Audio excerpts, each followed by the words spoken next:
L'émission Bonjour Côte-du-Sud, une présentation d'Uniprix Santé, 79 de la Fabrique Montmagny. Uniprix Santé, là où le mot professionnalisme prend tout son sens. Un accueil toujours chaleureux et un service de proximité est accordé à notre précieuse clientèle. Entouré d'une équipe dynamique, notre priorité est de bien répondre à vos attentes et à vos besoins. Uniprix Santé vous offre aussi le service de livraison. Propriété de Daniel Lachance, au service de la communauté à l'aide de professionnels de la santé. Uniprix Santé, avenue de la Fabrique Montmagny, 248 55 95. Les Caisses Desjardins de Montmagny-Lillet, fier partenaire de l'émission Bonjour Côte-du-Sud. Les Caisses Desjardins de Montmagny-Lillet, fier partenaire de l'émission Bonjour Côte-du-Sud. Tous ensemble, nous contribuons à faire rayonner des milliers de jeunes. Desjardins, toujours là pour faire briller la jeunesse. Alors, bonjour et bienvenue à notre émission Bonjour Côte-du-Sud en vacances, alors que pendant cette période de vacances, on vous présente les meilleurs moments de Bonjour Côte-du-Sud de la dernière année. Aujourd'hui, on reçoit Jocelyn Landry, directeur général de la Bibliothèque de Montmagny. On aura la première présentation, la première portion de Regard sur Saint-Jean-Port-Joli et la dernière portion des belles histoires, la belle histoire qu'on vous raconte sur Promutuel. Je vous souhaite une bonne émission.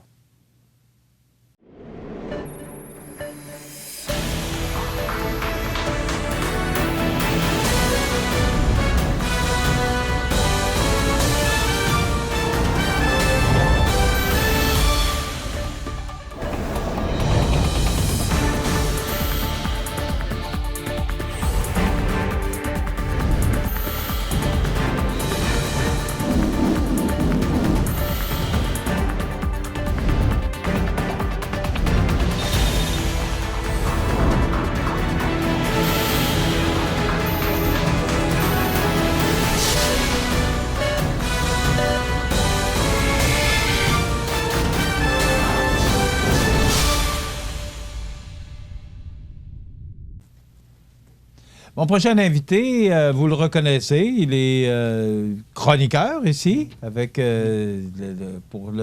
d'abord, tu es ornithologue. Mm-hmm. C'est là que la carrière a commencé. Oui. Et tout ça t'a amené à être directeur général de la Bibliothèque de Montmagny, Jocelyn Landry. Ça passe-temps. Oui, c'est ça. Je fais ça court, là, mais c'est à peu près le parcours. Salut, Jocelyn. Bonjour. Comment ça va? Ça va très bien. Oui. Oui. En forme? En forme, puis très heureux de t'annoncer ce matin que nos portes ouvrent un peu plus à la bibliothèque. Bon. Je pense que tout le monde va l'apprécier. Ouais. Raconte-nous un peu, le déconfinement se fait de plus en plus à l'intérieur de la bâtisse, de la bibliothèque. Oui. Donc, nous, dès qu'on a pu tranquillement réouvrir, on était sur les premières bibliothèques prêtes sur la ligne de départ à ouvrir leurs portes. Là. On a pu offrir un 18 heures aux citoyens d'ouverture de la bibliothèque. Et là, ce qu'on vient annoncer ce matin, c'est qu'à partir de mardi, à partir de demain, nous serons en mesure là, de faire rentrer les visiteurs un peu plus loin dans le bâtiment. Dans les derniers temps, le service qu'on offrait était un service j'allais dire au bar, à l'accueil, c'est-à-dire que nos employés étaient là pour aller chercher les livres pour les citoyens parce qu'on ne pouvait pas déambuler dans les rayons de la bibliothèque. La nouveauté, à partir de cette semaine, c'est qu'on peut laisser entrer les citoyens dans le lieu, un maximum de 50 personnes au total. Donc, c'est facile pour nous là, d'avoir un lieu accessible. La salle d'exposition va être accessible. L'entièreté là, de nos ressources et équipements sont disponibles aux citoyens. Et nos heures d'ouverture, elles, vont ouvrir un peu plus là, dans le courant du mois d'août. Les bénévoles aussi vont réintégrer tranquillement notre équipe pour le traitement des livres, traitement matériel. Puis en août, vous allez voir les heures d'ouverture encore grandir grâce au retour des bénévoles dans leur fonction d'aide au comptoir d'accueil, service du prêt de la bibliothèque. C'est ça que font surtout nos bénévoles chez nous, puis on a hâte de les voir revenir. Là. Bon. C'est à partir de mardi, le 14 juillet, qu'on va se retrouver dans notre bibliothèque. Exact, oui. Mais là, il n'y a pas de bénévoles avant le 3 août, si ma mémoire est bonne. Exact. Donc, les bénévoles vont rentrer tranquillement. Il y a des livres en attente là, qui doivent être recouverts, traités, enregistrés. Donc, une partie de la tâche est faite par nos techniciens en documentation, puis une partie aussi par nos bénévoles qu'on va pouvoir coacher, puis revoir, réintégrer l'équipe tranquillement. Là. Bon. Ça, le fait, à partir du moment où on peut maintenant retrouver nos lieux, il se passe quoi? Est-ce que les activités vont reprendre? Il y avait des spectacles, il y avait des expositions? Parce que là, tu dis que la salle d'exposition est ouverte, mais est-ce qu'il y a une exposition? Il y a une exposition présentement en cours, et puis il suffit... Laquelle, Jocelyn? Excusez-moi, j'ai un blanc de mémoire ce matin, je vais vous revenir là-dessus. C'est Joey, c'est bien Saint-Pierre, son nom de famille.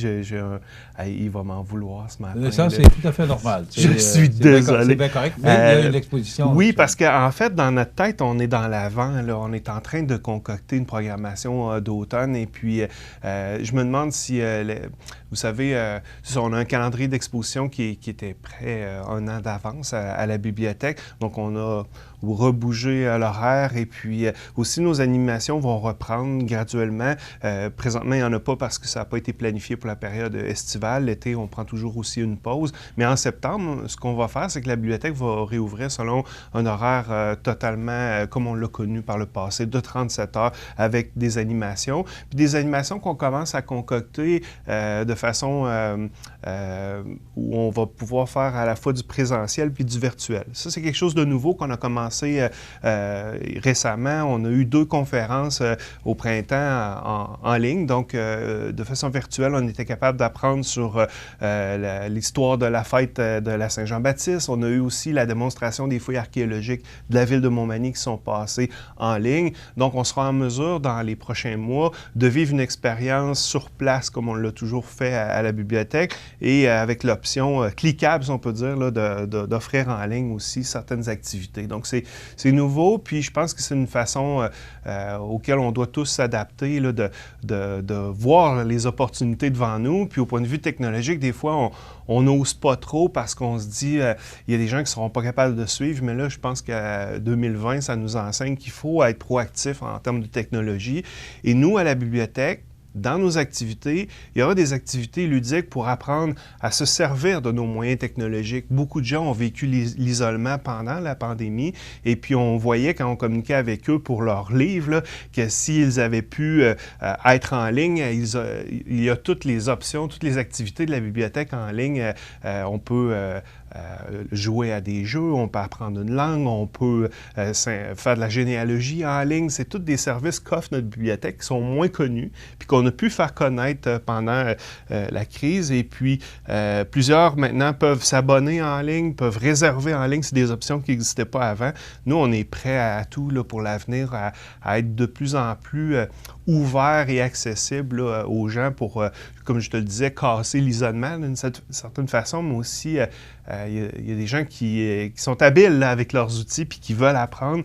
Puis pour les gens qui sont moins d'habileté à fonctionner avec une tablette, bien, on va donner des formations. Une formation sur, on le faisait déjà, sur comment avoir accès à Facebook. Il y a des gens qui découvrent ces outils-là, comment faire des transactions en ligne, comment se sécuriser, comment vivre numériquement dans notre société, si ce n'est même que de faire l'épicerie. Là. Donc, il y a des employés, des bénévoles qui vont aider, qui vont accompagner avec des conférences, donc des ateliers d'initiation aux technologies numériques, mais aussi nos employés vont être là pour donner des formations sur les différents services de la bibliothèque. Donc, on va être beaucoup plus en mode formation là, de nos gens pour être sûr qu'au point de vue numérique, on touche à tout, là, on l'échappe pas. On sait que le numérique, c'est l'avenir. Oui. Ces formations-là vont commencer quand? Dès la programmation d'automne, on est en mesure d'annoncer dans les prochaines semaines, vous allez voir la programmation de la bibliothèque, puis vous allez voir là-dedans, à tous les semaines, il va y avoir des activités d'information là, pour les visiteurs. Donc, des petits groupes, des gens qui pourraient avoir des difficultés bien personnel là, sur une tablette ou sur des accès, il y aura une espèce de, j'appellerais ça, une clinique sans rendez-vous. Là. Donc, Mme Couillard qui donne une formation une fois par mois.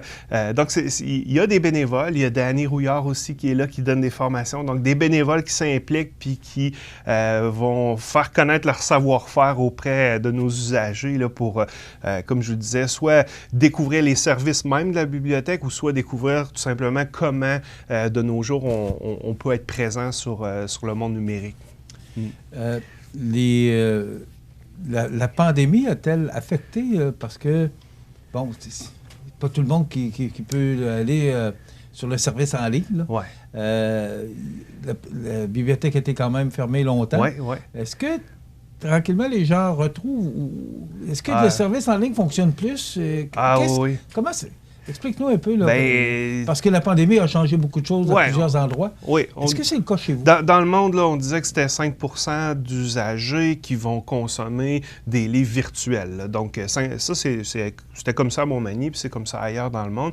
Mais là, vraiment, l'isolement social a fait que tout a été renversé. Je n'ai pas encore de chiffres à donner, mais définitivement, nos services en ligne sont plus populaires que jamais. On n'a jamais autant fait de réservations de livres en ligne. Tu sais, on voit que les gens sont d'une meilleure habileté à utiliser les services qui étaient déjà là à la bibliothèque, mais qui étaient peut-être moins connus. Les gens sortent de leur zone de confort, puis ils ont besoin de ça, mais là, ce qu'ils ont besoin, c'est de se rencontrer. Nous, la bibliothèque, on est un salon à Montmagny, tu l'as dit tantôt, il est temps que ça rouvre, là. Ben oui, on le sent, là, il y a vraiment un empressement. Les gens, ils sont là au rendez-vous, ils viennent emprunter des livres à notre comptoir de près, là, mais ils ont hâte de pouvoir entrer dans le lieu puis de se croiser. Nous, on prête des objets à la bibliothèque, mais je dis souvent, on crée la rencontre aussi, puis ça va toujours être ça, notre rôle, la bibliothèque.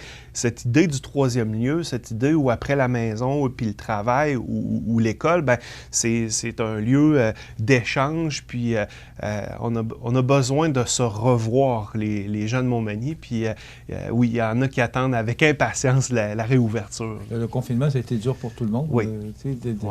De ne pas se voir, de ne pas socialiser pendant 2 mois et demi. C'est quand même... Ça a été difficile. On se rend compte aujourd'hui que quand les gens ont une chance, ils sortent puis ils se rencontrent parce que ça a manqué. C'est comme le côté humain, côté... C'est comme si on est essentiel aujourd'hui à la réouverture, au retour à la normale, à la reconstruction. Puis tu sais, on s'apprête à fêter les fêtes de Montmagny très bientôt. Oui, puis prochain. On va être un joueur clé important dans la diffusion de contenu sur l'histoire. Et vraiment, la programmation qui s'enligne va être très riche. Un archéologue célèbre là, qui a travaillé sur les Lausois, Marcel Moussette, nous confirme sa présence l'année prochaine. Il y a plusieurs... Bon, en fait, je vais garder ça comme surprise, mais il y a plusieurs animations vraiment intéressantes et passionnantes qui s'en viennent à la bibliothèque pour aussi les fêtes de Montmagny. Donc, on est prêt pour ça. Que nous soyons le cœur à la fête ou pas, c'est un moment important. Il faut souligner notre identité culturelle, puis c'est le rôle de la bibliothèque de Montmagny. Donc, dès septembre, vous verrez une programmation qui va ressembler... En fait, dès septembre, ce que je viens annoncer ce matin, c'est que la bibliothèque va retrouver pas mal le vent dans les voiles qu'on a connu, là, le même dynamisme, le même nombre de programmations. On va juste demander aux gens de garder les distances comme on l'apprend dans notre société. C'est pas plus compliqué que ça. Est-ce que le livre, en tant que tel, le livre papier, là, est-ce qu'il est appelé à disparaître ou est-ce que les gens sont encore très papier, de tenir le livre dans ses mains, ou les gens deviennent de plus en plus électroniques? L'avenir est dur à prévoir, mais il n'y a pas de crainte. Nos livres sont là pour longtemps. Parlons à nos libraires qui sont dynamiques. D'ailleurs, à Montmagny, Livre en tête est vraiment d'un dynamisme. Là. Loin de là, l'idée que le livre et même après une pandémie mondiale où on est isolé chez nous... C'est pour ça que je te pose la question. Est-ce que ça a changé les habitudes des gens? Les gens sont prêtés eux-mêmes, se sont dépannés. Le livre, là, le tenir dans ses mains, le sentir, le garder aussi. Des fois, on va garder des livres... ils font partie de notre identité. On va relire le même livre 10 ans plus tard. Il est important pour nous. Donc, les gens vont aimer conserver l'objet, conserver le livre, là, mais non, les livres vraiment voyagent puis ils ne sont pas appelés à disparaître. Il y a beaucoup de science puis d'informations sur cet enjeu-là, puis c'est pas en fait un enjeu pour le moment. Comme je disais tantôt, les chiffres au point de vue numérique étaient plutôt bas, là, ça a augmenté, tant mieux. C'est une autre façon de découvrir l'univers du livre, tout simplement. Maintenant, il y a la nouvelle programmation, tu en as parlé un peu. Ouais. Est-ce qu'au niveau des bénévoles, tu avais quand même, et tu étais choyé, Oui. tu avais quand même un bon groupe de bénévoles. Est-ce que ces gens-là reviennent? Est-ce qu'ils ont fait part de leur retour à la bibliothèque? Ils ont tous été unanimes sur leur retour. Certains, bien sûr, ont pu manifester par leur âge parfois des inquiétudes, c'est normal, mais je pense que le temps avance et puis les gens découvrent un peu qu'on a sécurisé les lieux. Puis vous savez, on y va selon une réouverture qui est progressive, là, donc qui nous laisse le temps, nous, les employés, de découvrir ces nouvelles réalités-là, de les adapter, de trouver des nouvelles façons de faire. Je pense qu'il y a plusieurs bénévoles qui attendent ça, oui, avec impatience. On les attend en force et on a même des gens nouveaux dans l'équipe là, qui, pendant la crise, ont peut-être changé leur façon de faire dans la vie puis ont décidé de dire, moi, je veux donner du temps à une nouvelle cause ou à une cause qui est celle de la bibliothèque. Donc, on a toujours besoin, nous autres, de gens pour l'accueil des usagers, pour le service du prêt en particulier. Mais on a des gens qui opèrent autant dans le traitement des livres, le traitement matériel. Pour eux, les bénévoles, c'est une occasion de socialiser. C'est comme tout type de bénévolat, là. C'est un prétexte à la rencontre. Puis, on chérit nos bénévoles en donnant aussi de la formation, là. Donc, c'est important que ce soit des formations en secourisme, formations sur l'usage de la bibliothèque, bien sûr, mais aussi sur le côté humain, là. Donc, on a eu au printemps un conférencier qui est venu. C'est des choses importantes parce que nous, on qualifie que nos bénévoles, c'est des gens de cœur et de qualité. Puis ces formations-là, ils leur servent aussi dans la vie, là. Donc, c'est une façon de dire qu'on investit en eux, puis ça fait des bénévoles encore plus heureux et actifs dans l'équipe, là. Ils sont essentiels à notre développement. La Bibliothèque de Montmagny, c'est assez unique. On l'a classée 5e au Québec dans la présence des bénévoles dans l'institution. C'est ce qui fait le succès de notre bibliothèque aussi. Et c'est ce qui va confirmer le retour à nos heures normales aussi. Donc, pour le moment, vous voyez une réouverture qui est graduelle, qui est progressive là, dans le mois d'août. On passe de 18 heures à 25 heures. Ça va aller selon aussi la présence des bénévoles. OK. On a parlé de distanciation, on a parlé là, de mesures efficaces là, pour la COVID. Maintenant, est-ce qu'il va y avoir une désinfection des livres pour rassurer la population? Il y a une désinfection, mais il y a aussi beaucoup d'études contradictoires là, sur la durée. Nous, on a toujours appliqué à la bibliothèque le niveau de quarantaine. Là. Donc, il y avait un 3 jours de quarantaine. On est passé à une journée. Donc, on suit les grandes lignes du monde de l'Association des bibliothèques publiques. Là. On est bien appuyé de ce côté-là et moi, je n'ai pas d'inquiétude sur une saine gestion des objets qu'on prête. Là, pas de problème de ce côté-là. C'est vraiment très bien suivi. On suit les protocoles. Là, puis, non, pas d'inquiétude. Les citoyens n'ont pas à s'inquiéter d'un retour à la bibliothèque en santé. Puis, si jamais il y avait une évolution dans notre société, on sera les premiers à bien présenter aux citoyens les nouvelles façons de faire. Jocelyn, on résume? On est aujourd'hui le 13 juillet. Ouais. Demain, le 14, mardi, on repart, on commence à... On enlève les petites clôtures, puis on peut rentrer dans la bibliothèque, aller voir les livres qu'on veut emprunter. Alors, qu'est-ce qui se passe exactement demain, là? Alors, demain, là, non seulement on peut avoir accès au comptoir du prêt, mais on peut avoir accès aux rayons. On peut enfin marcher dans notre bibliothèque et on peut monter l'étage puis aller voir notre exposition au 2e étage qui reste à confirmer. En fait, il y a des expositions aussi qui vont changer, là. Je me suis mal préparé à mon entrevue un matin. Non, mais dans le sens où ça bouillonne, ça bouge. Comme gestionnaire, tout le monde le vit. On doit... tu me posais une question il y a 2 minutes sur comment ça se passe, la réouverture. On doit constamment aussi avancer et reculer. Hein? On doit inventer des scénarios, puis les refaire, revenir en arrière avec essais et erreurs. Mais à date, ça va très bien. Puis nous, notre but, c'est de sécuriser nos bénévoles, d'être dans un lieu où on sait ce qu'on fait, puis on suit les protocoles de la santé publique. Donc, pour le moment, ça va bien. Puis j'avais hâte de te dire qu'à matin, on réouvre, puis les gens peuvent enfin marcher dans les lieux. Alors, demain, 14 juillet, c'est à quelle heure? Donc, demain, on est mardi, donc ça rouvre dès 10 heures demain. Puis, vous savez, à la bibliothèque, l'accueil se fait là, comme de coutume. Là, je veux dire, il n'y a pas de contrainte. N'ayez pas peur. Il y a tout ce qu'il faut pour se laver les mains à l'accueil, comme dans n'importe quel autre commerce. Là, mais je sais qu'il y a du monde qui attend. Là. Je pense que demain, on va faire une gestion parce que tu le sais, c'est pas plus que 50 personnes à la fois dans le bâtiment. C'est quand même beaucoup, 50 personnes. Oui. Mais je sais qu'à l'heure de pointe du mardi, justement, là, quand c'est le retour du congé de la fin de semaine, je sais que demain, ça va être un moment important là, pour bien du monde à Montmagny. Donc, demain, 14 juillet, ça ouvre officiellement à 10 h. Et aussi, à partir du 3 août, les bénévoles qui commencent à revenir progressivement. Exact. C'est ce qu'on retient le plus important pour l'instant. Merci beaucoup de nous aider à bien communiquer avec nos gens. Là. C'est vraiment apprécié. Vous êtes toujours là pour aiguiller puis faire connaître que la bibliothèque est un service encore pas assez connu à Montmagny pour les citoyens. C'est un service qui est gratuit.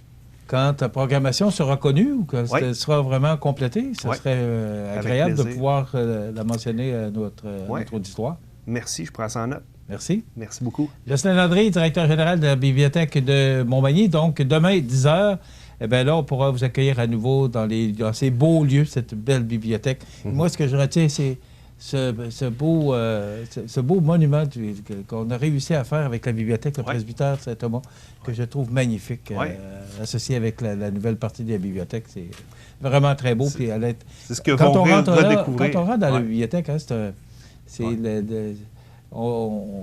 sais pas, on se sent transformé. Oui, c'est notre salon. Oui, effectivement. Merci, Jocelyn. On s'arrête dans quelques instants, la nouvelle positive. Tu sais ce que c'est un klaxon de courtoisie, jeune homme? Je suis sûr que c'est ce que ta mère voulait faire. Non, pas du tout. Vous n'avez qu'à vous excuser et on pourra oublier tout ça. Ignore-le. Je crois pas que vous sachiez réellement ce que c'est une mauvaise journée. Mais vous allez découvrir. Mais qu'est-ce que vous voulez? Je veux que vous appreniez ce qu'est réellement une mauvaise journée. Et que vous appreniez à dire que vous êtes désolé. Parce que vous allez en avoir besoin. Impression Rive-Sud innove avec la réalité virtuelle. C'est avec cette nouvelle technologie qu'Impression Rive-Sud a réaménagé ses postes de travail et sa production. Innover et performer pour mieux répondre aux besoins de sa clientèle, Impression Rive-Sud, leur expertise, un atout majeur pour les entreprises de la région. Les Caisses Desjardins de Montmagny-Lillet, fier partenaire de l'émission Bonjour Côte-du-Sud. Toute l'équipe de la Clinique dentaire Montmagny, 63 boulevard Taché-Ouest, est heureuse d'informer sa clientèle que la Clinique dentaire sera ouverte tous les lundis soirs de l'été. La Clinique dentaire Montmagny, 63 Taché-Ouest, 88 248 21 75. On vous attend. Vous regardez le réseau de télévision C'est ma TV.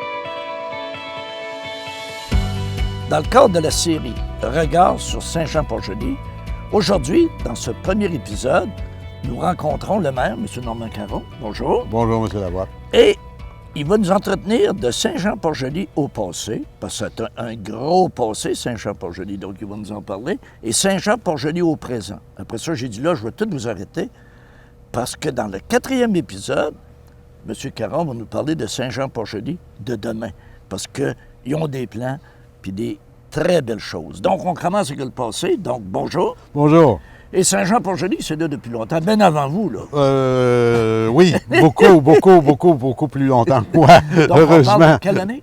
Bon, Saint-Jean-Port-Joli a été mis au monde en 1677.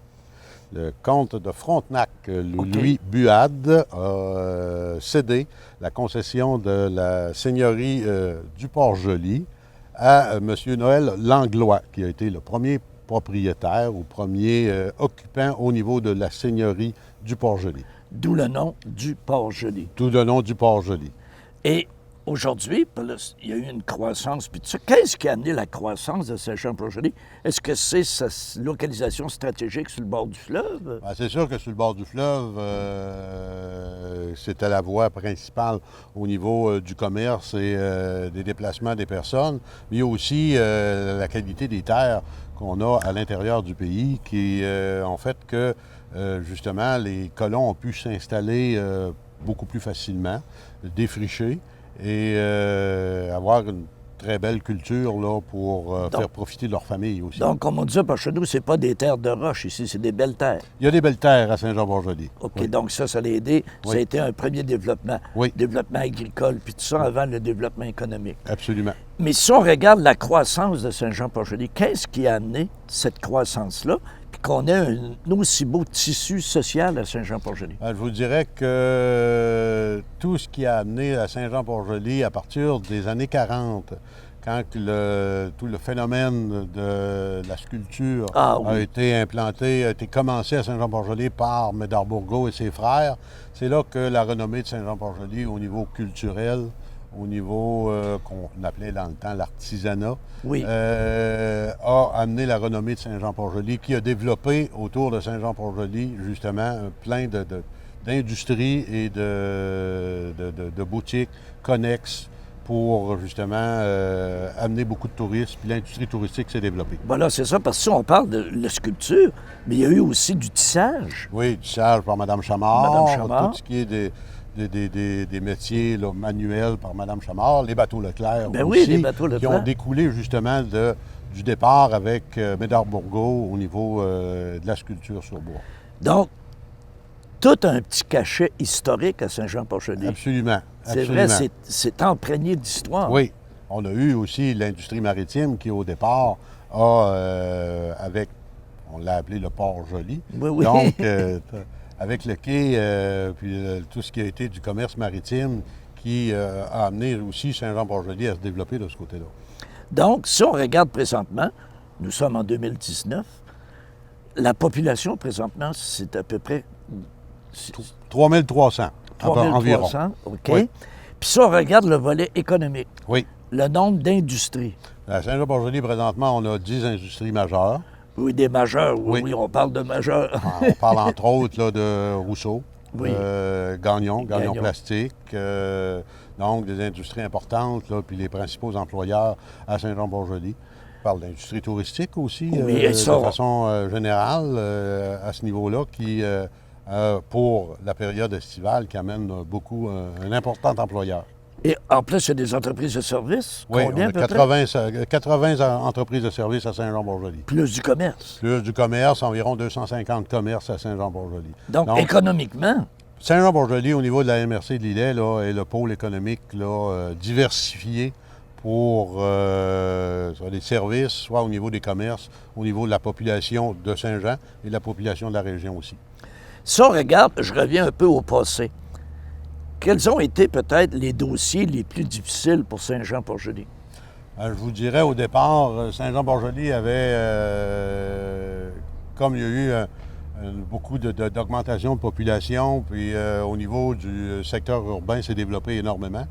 Donc, il y a eu un important dossier à régler au niveau de l'approvisionnement en eau. Ah, OK. Donc, on appelait... Pour les gens de Saint-Jean-Port-Joli, on appelait ça l'aqueduc à roulettes. Donc, pendant plusieurs années... L'aqueduc à roulettes? L'aqueduc à roulettes. Pourquoi on avait des puits artésiens qui fournissaient l'eau à Saint-Jean-Port-Joli. Et en période de sécheresse, on était obligé d'acheter de l'eau. Donc, on transportait de l'eau par camion pour alimenter le bassin d'alimentation en eau. Donc, les gens appelaient ça amicalement l'aqueduc à roulettes. Ben oui. Donc, mais est-ce que ça a duré longtemps, ça? Jusqu'au milieu des années 80 que ça a duré. Et que sous cette forme-là, donc il a été décidé à ce moment-là avec les gouvernements du temps de monter un projet majeur d'alimentation en eau, donc notre prise d'eau et le lac Trois-Saumons. OK. Et avec construction d'usines de filtration, projet aussi qui dessert la municipalité de Saint-Aubert pour son secteur urbain. Donc, puis pour desservir aussi les 2500 personnes qui sont desservies par le réseau d'Aqueduc. Donc, ça a été un projet majeur à Saint-Jean-Port-Joli. Un investissement majeur aussi. Un investissement majeur qu'on parle vers la fin des années 80 à ce moment-là, qui a été fait justement pour assurer un approvisionnement en eau pour l'ensemble de notre population et aussi pour être capable d'amener le développement économique de Saint-Jean-Port-Joli. quand on veut avoir une tranquillité au niveau des assureurs, si on les amène justement une sécurité de ce côté-là. Ben oui, pas d'eau, là. Non, pas d'eau, c'est assez dur à assurer, là. C'est très, très dur à assurer. Donc, au niveau du service incendie, donc on était capable d'assurer justement les développeurs pour une meilleure sécurité au niveau des projets qu'ils développaient à ce moment-là. Donc, je reviens sur le volet industriel, parce que moi, c'est un milieu que j'aime au bout, les entreprises puis tout ça. Si on regarde, il y a de très grosses entreprises et vous avez aussi un parc industriel. On a un parc industriel. Est-ce qu'il y a encore de l'espace pour développer? La première phase de notre parc industriel est complètement pleine. On a OK. des industries comme Orisol, on a des industries transport aussi qui sont présentes dans notre parc industriel. Depuis 2 ans, on a mis une phase 2 à notre parc industriel pour offrir des terrains à les promoteurs qui veulent justement là, soit se relocaliser ou partir en industrie à Saint-Jean-Port-Joli.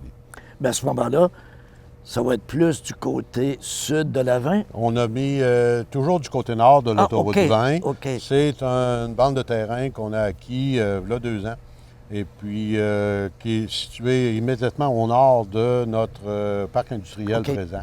Qu'on appelle, là, puis on n'a pas trouvé le nom, qu'on appelle notre parc industriel phase 2. Aussi Parce simple que le que parc ça. industriel, il s'appelle comment? Au niveau de notre parc industriel, il est situé dans la rue Rousseau. Oui, c'est ça. Oui. C'est ça, oui, OK. Et voilà. Donc, industriellement, il y a encore de la place pour l'expansion. Il y a encore de la place pour Pas de l'expansion. Il y a déjà 2 projets qui sont un qui va se concrétiser au printemps 2019. Puis un autre projet dont les terrains ont été acquis par le promoteur. C'est une relocalisation d'une industrie à Saint-Jean-Port-Joli aussi. Donc, tout à l'heure, on a parlé le dossier peut-être majeur, le dossier qui n'a pas été facile, puis tout ça. Parce que vous avez eu 2 règnes, là. Oui, vous êtes dans votre absolument. 2e règne. Non, c'est ça, parce que je regardais historiquement, vous avez été maire, par après, vous avez quitté, et là, vous êtes revenu. Oui.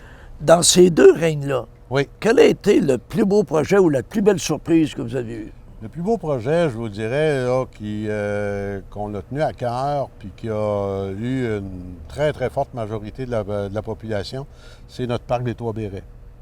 C'est-à-dire? C'est-à-dire qu'on a un parc situé à l'est du cœur de notre village, à l'ouest, pardon, du cœur de notre village. Dans le coin de la Vigie, là? Dans le coin de la Vigie, justement, où siège la Vigie. Au départ, c'était un projet du millénaire. Donc, on l'a connu dans les années, la fin des années 90. Le gouvernement fédéral invitait justement la population ou les communautés à présenter des projets.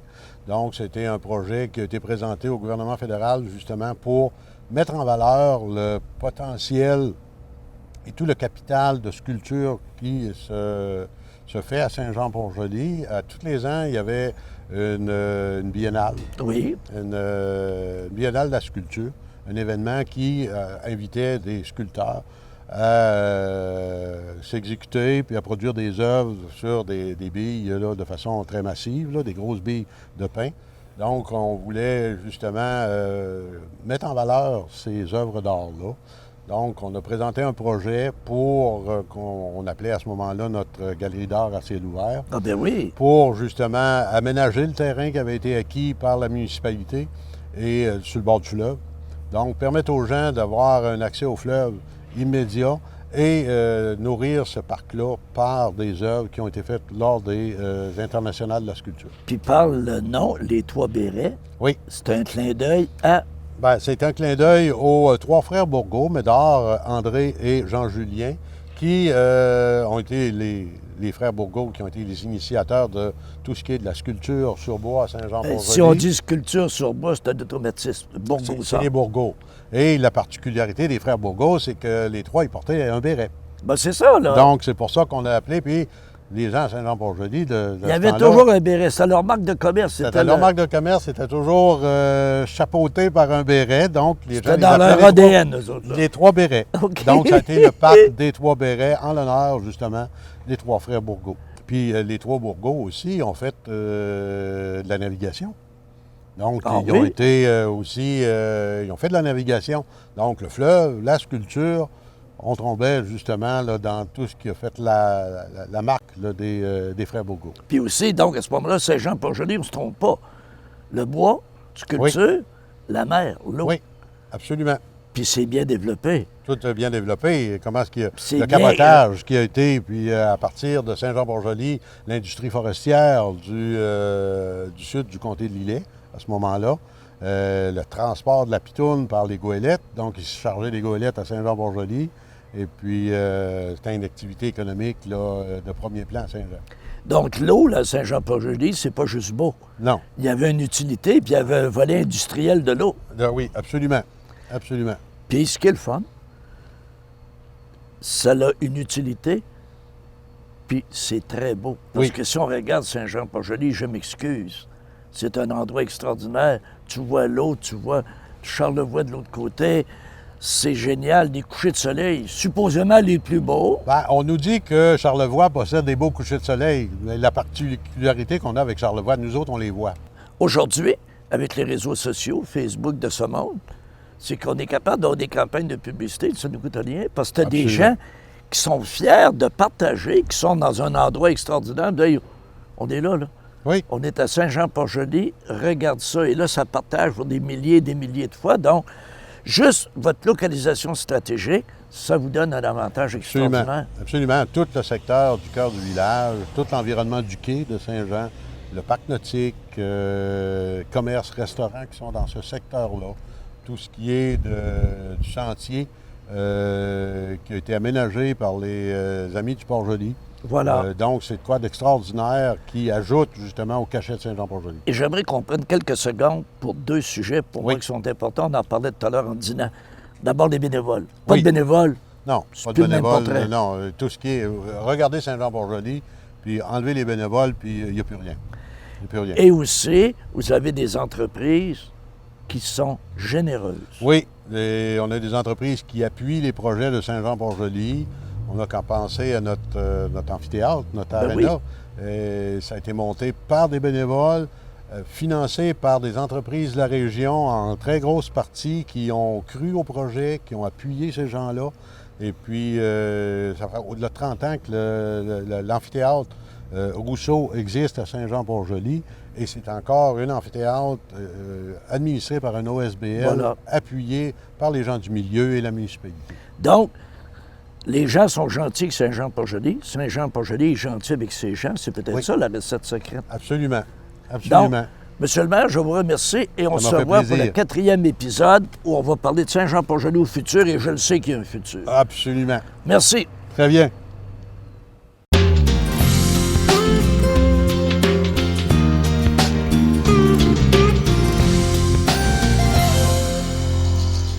Dans le cadre de la série Regards sur Saint-Jean-Port-Joli, nous venons de découvrir, dans le cadre du premier épisode, un passé, une municipalité avec un passé riche, mais surtout un passé enrichissant, garant de belles choses. La semaine prochaine, dans le 2e épisode, nous découvrirons le volet économique, le dynamisme du monde des affaires de la municipalité de Saint-Jean-Port-Joli. À la semaine prochaine.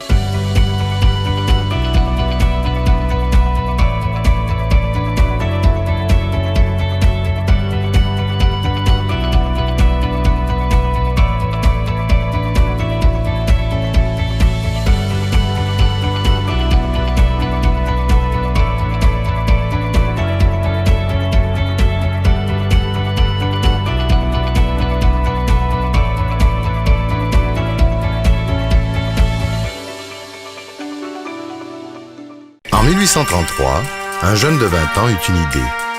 Une petite idée qui allait devenir un grand projet. Aujourd'hui, le rêve d'Ozanam est devenu réalité. Au Québec, depuis 1848, la Société de Saint-Vincent-de-Paul est là pour aider lors des pires catastrophes. Et c'est au quotidien qu'elle fait toute la différence, en donnant nourriture, meubles et vêtements à ceux qui en ont vraiment besoin. Depuis 165 ans.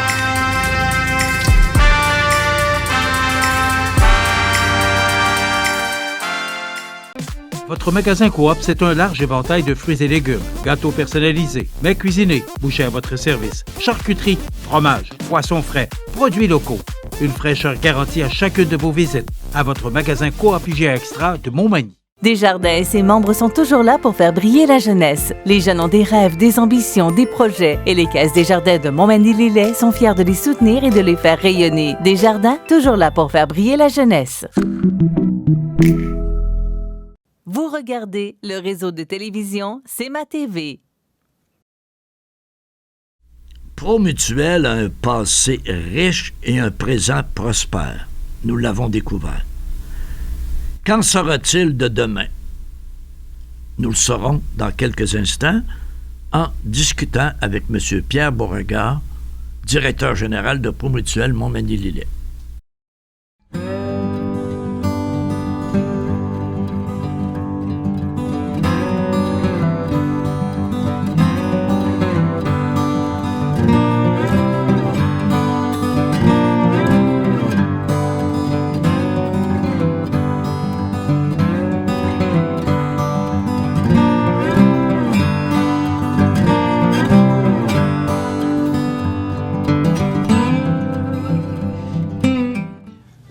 Et là, c'est vrai.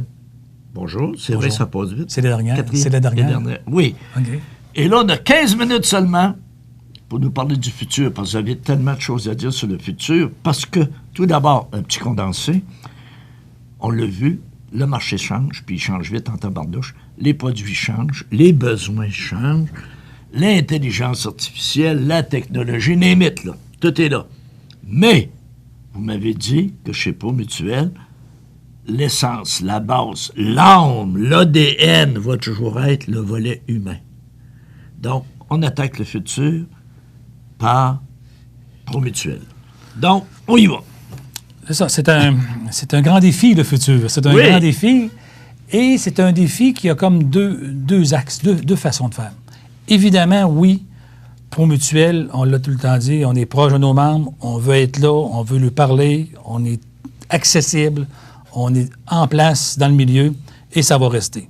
Cependant, on se doit d'aussi en même temps de s'occuper d'une clientèle qui commence à grandir de plus en plus aussi, qui se sert des moyens technologiques par l'intelligence artificielle. Les webeux! Il y a toutes sortes de fakes. Fait que, Promutuel, on travaille comme sur deux volets.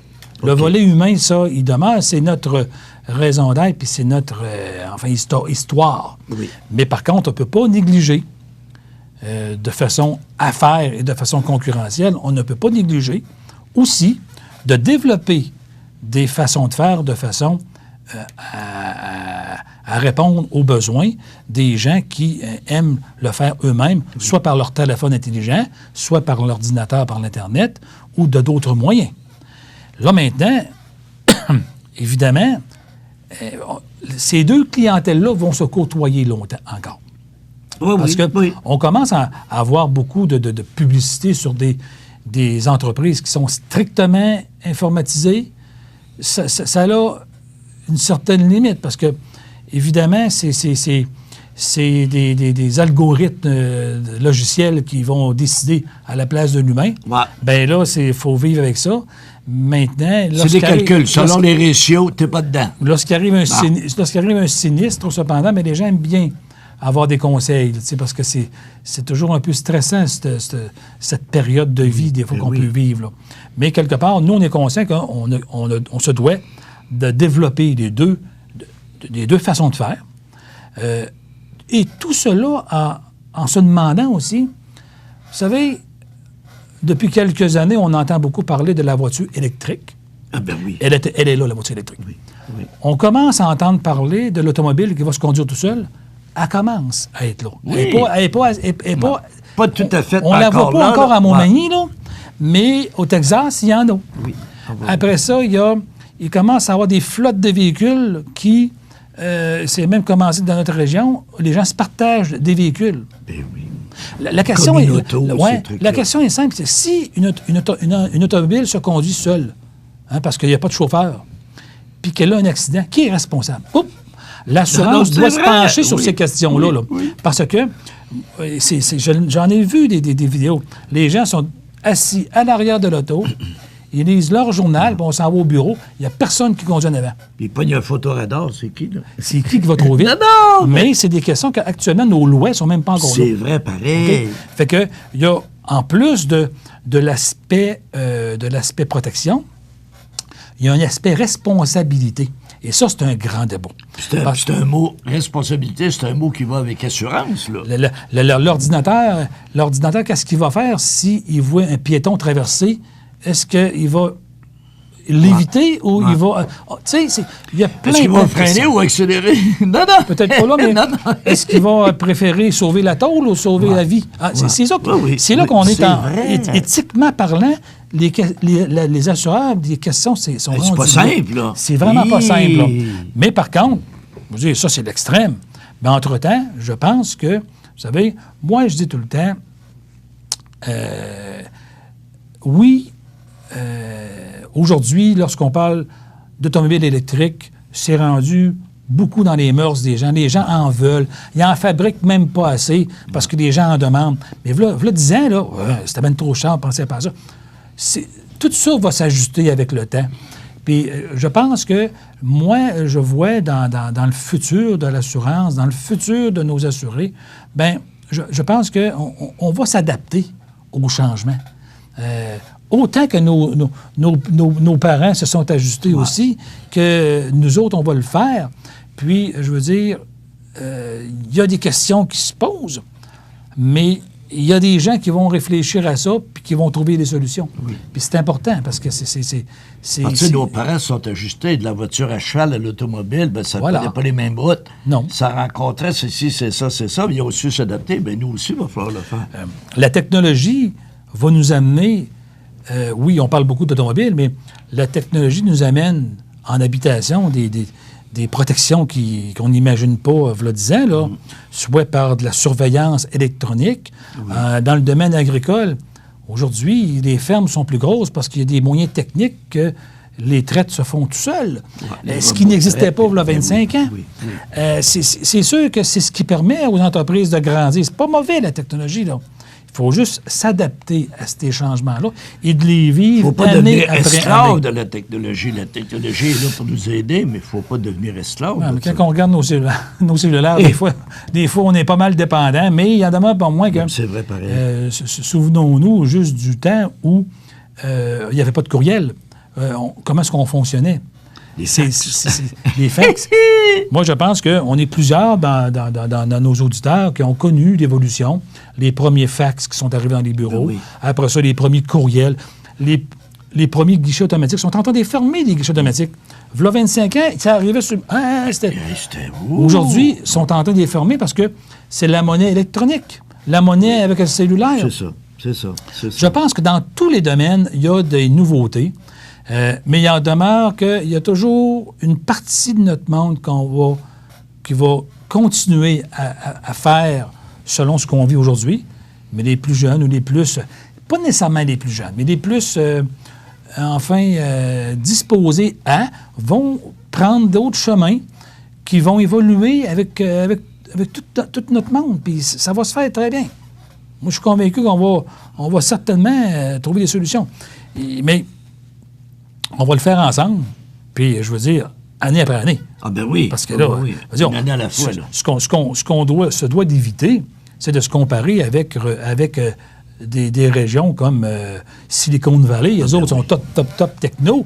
On n'est pas nécessairement là, parce que pour qu'une automobile se conduise tout seul, il y a une question de satellite, il y a une question, technologique. On a encore des régions dans notre coin où notre cellulaire ne rentre pas. Alors, l'automobile, ça se conduit tout seul, puis elle passe un bout que le signal ne rentre pas. Ah bon, ça va être dans le clos. Hein? Je pense que ça peut être dangereux. Il y a toute la question des hivers, il y a toute la question des capteurs qui sont... En tout cas, il y a plein de choses. Mais moi, j'ai très confiance que nos chercheurs et nos spécialistes vont trouver des façons que ça va tout bien aller. Puis nous, comme assureurs, on va s'adapter encore à ça. On va avoir... on va encore avoir des bons vieux Ford, puis des bons vieux... mais il va y avoir des Tesla, puis il va y avoir d'autres sortes aussi. Mais il va falloir être là pour tout le monde, tous les choix. Puis là, il va falloir adapter vos produits en fonction de ça. Voilà. Tu achètes une voiture électrique, c'est hyper cher. Est-ce qu'au niveau assurance, est-ce que c'est sûr que plus la voiture est chère, les primes sont plus chères, c'est sûr, mais au niveau de la technologie aussi, donc, tu sais, là... Non, c'est un beau défi, là. C'est beaucoup de... Je pense qu'on est dans une période où on va avoir beaucoup de travail pour nos actuels. Pour les gens qui vont calculer ça, puis qui vont... mais actuellement, ce qui manque, c'est du data. On n'a pas encore de données historiques par rapport à ces nouveaux véhicules-là. On n'a pas... oui, dans les centres-villes, un véhicule électrique va très bien quand tu as 100 km à faire par jour. Voilà. Dans certaines régions, ça commence à s'améliorer, la durabilité des batteries. Il y a un de mes amis, moi, qui n'a eu un, là, d'ailleurs, sa location se termine il y a 4 ans. Et son autonomie était de 165 km. Ça, c'est l'été. L'été, l'hiver, quand il arrivait l'hiver, là, et des fois, il tombait à 80. Ouais. À 80, tu vas pas loin, là. Non, pas en région. Non, c'est ça. Donc, tu dis là, je ne monte pas de Drummondville aujourd'hui. On a, dans notre domaine d'assurance, on est constamment, nous, interpellés à s'ajuster, ou du moins à comparer l'urbanité avec la ruralité. On est, dans certains cas, dans des sphères différentes, là, par les besoins en distance, par les services. Il y a des endroits dans notre région qu'on ne sert même pas d'essence encore, là. On en a déjà servi. Il n'y en a plus maintenant. Et c'est vraiment... on essaie de sauver notre épicerie, notre dépanneur. Mais il y a encore des secteurs... Il y a des secteurs actuellement qui n'ont pas d'essence. Ça va être long avant qu'il y ait une borne, là. Peu de routes à Québec sont en gravelle. On a des secteurs, nous, que les chemins sont en gravelle. Oui. Alors, les capteurs font quoi quand c'est sale? Plein d'interrogations. Juste notre caméra de recul, l'hiver, on vous tournait notre caméra de recul. Bon. Donc, c'est là l'importance que, je veux dire, il faut se faire confiance. Il faut dire, oui, la technologie, ça va vite. La technologie, mais on ne peut pas reculer. On ne reculera pas. Alors, nous, on doit s'adapter à ça. Voilà, vous avez mentionné dans une des émissions, un des épisodes, que tout à coup, il y a eu une fusion Montmagny-Lillet. Oui. Est-ce que dans le futur, est-ce que c'est des choses qui éventuellement pourraient être envisagées? Est-ce que Montmagny-Lillet pourrait, encore une fois, croître et progresser, puis tout ça? On peut pas dire qu'il n'y aura pas Fontaine, je ne boirai pas de ton eau. Actuellement, nous, la volonté de notre conseil d'administration, c'est de maintenir nos opérations comme on est là. Par contre, on a d'autres défis en termes de main-d'œuvre qui arrivent déjà, qui sont déjà commencés. On a des défis en termes d'équipement à payer. Est-ce que dans quelques années, est-ce que dans le futur, on devra s'associer pour se permettre de se donner encore plus de moyens? Ça, c'est pas quelque chose que je ne renie aujourd'hui. Non, c'est ça. Mais on travaille fort pour conserver notre modèle d'affaires comme on a, parce qu'il va bien, notre modèle d'affaires. Il va très, très, très bien. C'est ça. Ben, on regarde vos résultats, nos preuves sont faites. Notre modèle d'affaires va bien. Capitalisation, là, ça veut dire qu'il y a des gens qui calculent bien chez vous, là. Oui, notre modèle d'affaires va bien. Là, maintenant, évidemment, il faut surveiller. Mais on fait quand même partie d'une grande famille qui s'appelle le Groupe Pont Mutuel, qu'on se paye à tout le monde, qu'on se paye des services qu'on a besoin, puis que nous, on participe à notre grosseur. Tu sais, c'est quand même bien organisé, là. Et, j'ai juste une petite anecdote. Quand votre président est venu ici faire une conférence dans le cadre des dîners de la Chambre de commerce, je m'en rappellerai toujours, bonhomme hyper intéressant, et dans sa conférence, tout à coup, il dit, vous savez, le monde des assurances, c'est un milieu dynamique. Là, j'étais parti à rire et par après, j'ai donné une entrevue. Je dis, expliquez-moi comment c'est dynamique, parce qu'il me semble que c'est donc bien plate, le monde des assurances. C'est là qu'il m'avait dit, parce que vous n'êtes pas dedans. C'est ça. Non, c'est vrai. Il faudrait s'asseoir avec nous autres une journée de temps. Puis... Non, parce qu'effectivement, c'est un monde qui est toujours en évolution. Mais quand tu n'es pas là, tu le sais pas. Non. Tu sais, puis aussi, ce que vous avez mentionné tout à l'heure, tu achètes de l'intangible. Voilà. Là, tu dis, je paye 2000 pièces par année, j'ouvre une enveloppe, il y a une feuille dedans. Il y a un compte. Ouais. Et le papier est cher. Je sais pas, mais ça, le papier est cher en tabarnouche. C'est ça le défi qu'on a. Je veux dire, on part avec rien dans les mains, là. Puis... Ben non! Tu sais, tu vas payer X $100 par mois, mais tu regardes ton beau Camaro, tu regardes ta Mustang. C'est fun, quand ça. tu embarques dedans, tu vas pour 500 pièces. Ah, oui. Mais quand tu regardes ton compte d'assurance... Mais par contre, C'est quand il y a quand un les désastre, gens ont des par besoins, contre. par Oui! exemple. Et c'est là que... Puis les gens tout le monde va vous le dire, quand on en a besoin, puis qu'on ne le souhaite pas, parce que c'est pas toujours le fun. Non. là. Ah, non, On non. ne le souhaite pas, là. Mais au moins, quand ça arrive, un sinistre, qu'il soit majeur ou mineur, puis qu'on est, on est capable, localement, de s'entraider puis de régler nos affaires, je vais vous dire que c'est là qu'on apprécie un petit peu là, enfin, l'intangible qu'on s'est payé pendant 20 ans, puis qu'aujourd'hui, ben, malheureusement, on doit prendre, mais... Parce qu'on devrait toujours être chanceux de ne pas en avoir besoin. Moi, c'est ce que je Moi, dis. je l'ai vécu une couple de petits sinistres, des petites niaiseries, moi, là, mais ça dérange. Ça Surtout l'incendie, là, ça Non, dérange non, énormément. Parce que on perd des choses, quand même, qui, des fois, sont irremplaçables. Que ce soit des photos, que ce soit des biens patrimoniaux, des biens personnels. Oui. Il y a certaines choses qui sont irremplaçables. Un frigidaire, c'est très facile à régler. Hein? Un téléphone, il y en a neuf. D'autres affaires qui viennent de notre grand-père, bien, ça, c'est perdu. Ouais. Puis c'est ça qui est triste. Voilà. C'est ça. Donc, M. Beauregard, je vous remercie. Ça fait plaisir. Ça fut très intéressant. Merci beaucoup. Je suis sûr que Promutuel Montmagny-Lillet va toujours continuer sa croissance parce qu'on voit que, en bon français, c'est bien géré. On a une grande équipe, toute une bonne équipe qui travaille pour ça. Excellent. Merci. Merci beaucoup.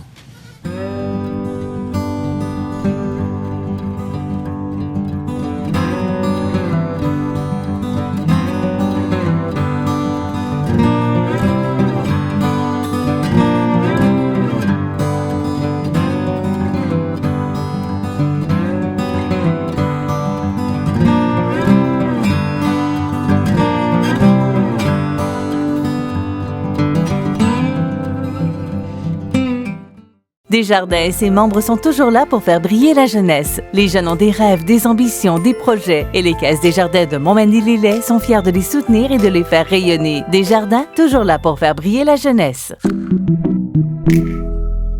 Tu sais ce que c'est un klaxon de courtoisie, jeune homme? Je suis sûr que c'est ce que ta mère voulait faire. Non, pas du tout. Vous n'avez qu'à vous excuser et on pourra oublier tout ça. Ignore-le. Je crois pas que vous sachiez réellement ce que c'est une mauvaise journée. Mais vous allez le découvrir. Mais qu'est-ce que vous voulez? Je veux que vous appreniez ce qu'est réellement une mauvaise journée. Et que vous appreniez à dire que vous êtes désolé. Parce que vous allez en avoir besoin. Chez Promutuel Assurance Montmagny-Lillet, on est là, à proximité, pour vous offrir tous les services en assurance. De l'accueil à la direction générale, en passant par les agents, la souscription, la comptabilité, la prévention et l'indemnisation, des professionnels de chez nous sont heureux de répondre à tous vos besoins. Promutuel Assurance Montmagny-Lillet est là, dans la région, pour ses membres et la communauté. Votre magasin Coop, c'est un large éventail de fruits et légumes, gâteaux personnalisés, mets cuisinés, bouchées à votre service, charcuterie, fromage, poissons frais, produits locaux. Une fraîcheur garantie à chacune de vos visites à votre magasin Coop IGA Extra de Montmagny. Voici une plaque porte-clés des amputés de cœur. Quand vous utilisez une plaque porte-clés, vous protégez vos clés. Si vous les perdez, la personne qui les trouvera pourra appeler au numéro au dos de la plaque. Ou les déposer dans une boîte aux lettres. Puis, les amputés de guerre vous retourneront vos clés. Gratuitement! Commandez vos plaques porte-clés aujourd'hui à amputédeguerre.ca. Et améliorez la vie des personnes amputées comme moi. Merci. Voici une plaque porte-clés des amputés de cœur. Quand vous utilisez une plaque porte-clés, vous protégez vos clés. Si vous les perdez, la personne qui les trouvera pourra appeler au numéro au dos de la plaque. Ou les déposer dans une boîte aux lettres. Puis, les amputés de guerre vous retourneront vos clés. Gratuitement! Commandez vos plaques porte-clés aujourd'hui à amputédeguerre.ca. Et améliorez la vie des personnes amputées comme moi. Merci. La résidence funéraire Boulanger vous propose une gamme complète de services personnalisés afin de répondre à tous vos besoins en matière de funérailles. Nous vous fournissons des installations et des services innovants qui répondent aux besoins en évolution des familles d'aujourd'hui. Nous prenons soin de tout afin que vous puissiez vous concentrer sur ce qui est le plus important, votre famille, vos amis et vous-même. Salon funéraire complètement rénové pour votre plus grand confort, grand stationnement, facilité d'accès. La résidence funéraire Boulanger, pour bien faire dans la dignité. L'émission Bonjour Côte-du-Sud, une présentation d'Uniprix Santé, 79 de la Fabrique Montmagny, au service de la communauté, 88 248 55 95.